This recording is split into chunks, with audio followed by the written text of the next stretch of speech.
Well, hey everybody, it's Kempo Jones with another episode of the wonderful world of baseball cards. Good to be back. I was out in California just past week checking out some different card shops, hobby stores, a comic book shop.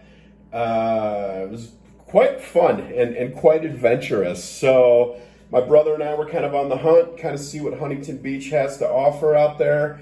And we went to a place first that I'd been to before in Huntington Beach, and this place has been around forever. It's a staple of Huntington Beach, but the owner he's a little salty. Not gonna lie, just kind of a rude guy. Old school hobby shop dealer, I guess. I think he thought me and my brother were just a couple of rubes or hicks or whatnot. But did end up getting a couple of cards. These are the only sports cards that I'm actually going to show. And this is what I picked up from him. First, I got a 1959 Topps Destruction Crew with Minnie Minoso, Rocky Colavito, and Larry Doby. Just a great card. Yeah, got that. I tried to work out a deal with him on some stuff. He had some really cool marked checklist cards that I kind of liked. But just, I don't know, just the vibe was off. So I ended up, my brother bought a few Kobe cards from him, but I came back and also had my eye on this, and this is probably the favorite card I picked up. It's completely ridiculous, but I love this stuff.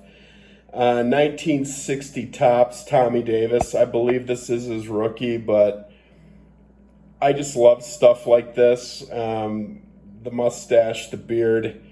This card was a throw-in with the Kobe cards that my brother bought. The guy had to twist his arm to get him to throw this in, if you can believe it. That it kind of sums up that shop. But yeah, I got this fun 1960 Topps Tommy Davis card. So we went to another card shop in a town called Westminster that was like beyond funky. It was all like ultra modern, basically 2019 and newer stuff. I had to go through like a locked door to look at his like Burrow red, white, and blues, prisms. It was kind of funny. The kid working there didn't even know anything about cards. He was just there helping his friend. Didn't buy anything there. We'll not need to go back to that store. But we tried another place in Huntington Beach called the Card Shack. And I thought it was going to be a sports card shop. I think they do have cards, but it was pretty much pure gaming, Pokemon. And it was the nicest shop I've been to. The display was beautiful. It was small.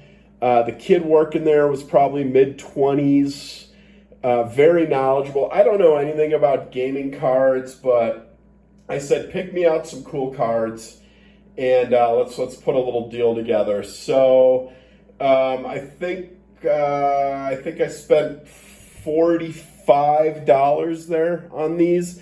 I'm not even going to begin to tell you what these Pokemon cards are, but I'm just going to show them to you. I just think they're cool. I think this is from like a movie thing, but he said that this was a cool card. I wasn't going to get it, and then my brother was like, you should get it. So I picked this up, and I kind of like it. The backs, they have all these little, the sleeves that they're in have, they're cool. It's better than just the boring Pokemon back. So I got that. I got this totally random common just Pikachu card that I thought was cool. This was I think a couple of dollars. And then I got these, which I don't really know what these are, but I told him to pick me out the kid to pick me out a couple cool ones. So I got this, which I found out as I was kind of reholdering these. These are like acetate cards, which are kind of cool. So I got this Pikachu. Again, it has kind of the cool back to it, or the sleeve that it's in. And then I got this Charizard that I just think is just fantastic. It's kind of funny looking. I like him blowing the flames and all that. And then again in another sleeve. So I got those, and then I got this. I just liked this because it was shiny and foily. You can see there's the standard, not in a sleeve. The kid was super helpful at the shop. It's the Card Shack in Huntington Beach. And then I think these are trainer cards. I got Cynthia's Ambition, which is kind of cool. And Elisa's Sparkle. So yeah, some Pokemon cards. You know, the kid, maybe he was just blowing smoke, but he's like, you know, man, he's like, you got a good eye for stuff. I don't really know much about any of these. All I know is they're fun. And like I said, for 45 bucks, you know, just cool cards, fun, neat to have in the collection. And then, of course, as I said, the Tommy Davis was just fantastic. Those are the only sports cards I got. And then, as we were leaving the Card Shack, my brother spotted this other place, like kind of kitty corner in this little shopping center, tucked away.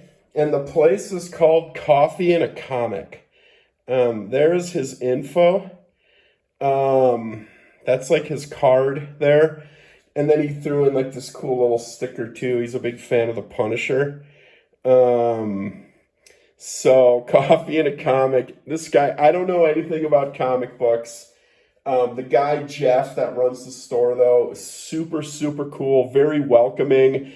My brother was very interested in the comics. A couple caught my eye, just for fun. But Jeff, as I was talking with him, he said he likes his shop is new. He's got a ton of inventory. It's meticulously organized. He said that he wants people to feel welcome in his shop. And as a kid going to comic book shops, when he was a kid, he said he always felt like he got the vibe that he didn't belong. Kind of like the guy at this shop kind of made my brother and I feel. But he always said like it felt like, you know, he was afraid to ask questions and whatnot. Cool guy, came from the corporate world, is now doing comics full time and just loving it. So I bought a couple of just cheap comic books, and they're all like Poison Ivy. And the reason is, so I was looking at like the new releases, and I didn't even know what this is, but I just saw that and I was like, holy crap, what is that? And he's like, oh man, he's like, those are like the alternates for the Poison Ivies. Like the artwork on them is absolutely amazing. And this artist, actually, I'm now a huge fan of. Her name is Jenny Friesen.